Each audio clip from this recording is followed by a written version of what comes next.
ఈ వాలంటీర్ల వ్యవస్థ గురించి ఇంత కూడా నమ్మకం వదలలేదు. పిసరంతా కూడా వారి హృదయంలో చెడు ఆలోచన కలగలేదు, తప్పుడు అభిప్రాయం కలగలేదు. వీళ్ళెంత విషం చిమ్మినా కూడా దాన్ని వదులుకున్నారు. అన్ని రకాల ప్రయత్నాలు చేస్తూ పోనీ ఎవరైనా ఏం చేయాలి? నిజంగా చంద్రబాబు నాయుడు ఈరుడు సూర్యుడు అయితే ఈనాడు రామోజీరావు గారు, ఆంధ్రజ్యోతి రాధాకృష్ణ గారు, పవన్ కళ్యాణ్ గారు చెప్పినట్టు చంద్రబాబు నాయుడు పరిపాలన గొప్పదైతే 2014 నుంచి 19 దాకా, ఎందుకంటే 2014 నుంచి మనం ఎందుకు మాట్లాడుకోవాలంటే అతి కిరాతకంగా ఈ రాష్ట్రాన్ని భారతీయ జనతా పార్టీ, కాంగ్రెస్ పార్టీ ఇద్దరు కలిసి చీల్చినటువంటి రెండు పార్టీలు చీల్చిన తర్వాత 2014 నుంచే మన నూతన అధ్యాయం మొదలైంది. కాబట్టి 2014 నుంచి వాళ్ళ దాకా చూసుకుంటే ఈ 10 సంవత్సరాల్లో 5 సంవత్సరాలు చంద్రబాబు నాయుడు గారు పరిపాలిస్తే 5 సంవత్సరాలు జగన్మోహన్ రెడ్డి గారు పరిపాలించారు.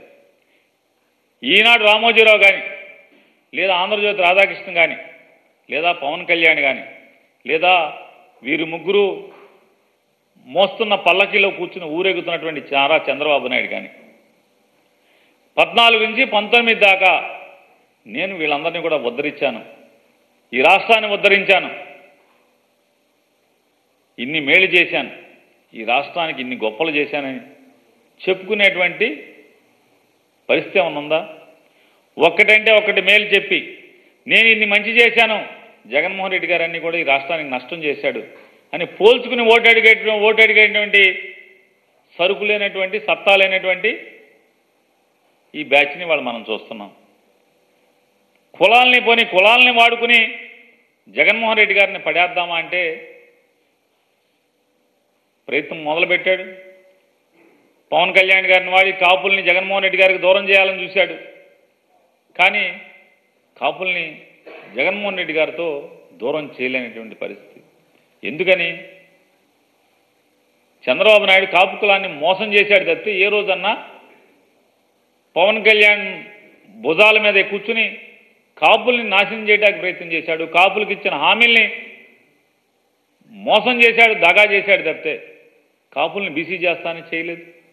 కాపుల సంక్షేమం గురించి కోతలు కోసినటువంటి చంద్రబాబు నాయుడు గారు కాపుల్ని దగా చేసిన పరిస్థితే కదా. కానీ జగన్మోహన్ రెడ్డి గారు కాపులకి ఏది చెప్పాడు? అది నేను కాపు సంక్షేమం కోసం సంవత్సరానికి 2,000 కోట్ల చొప్పున 10,000 కోట్ల రూపాయలు కాపు సంక్షేమం కోసం నేను ఖర్చు పెడతా అని చెప్పాడు. చెప్పిన దానికంటే మిన్నగా కూడా కాపు సంక్షేమానికి ఖర్చు పెట్టాడు. అదొకటే కాదు, రాజ్యాధికారంలో జనాభా దామాషాలో కాపులకి రాజ్యాధికారంలో భాగం పంచాడు. ఉప ముఖ్యమంత్రులతో పాటు రాజ్యాధికారంలో జనాభా దామాషా మేరకు కాపులకి అధికారాన్ని ఇచ్చాడు.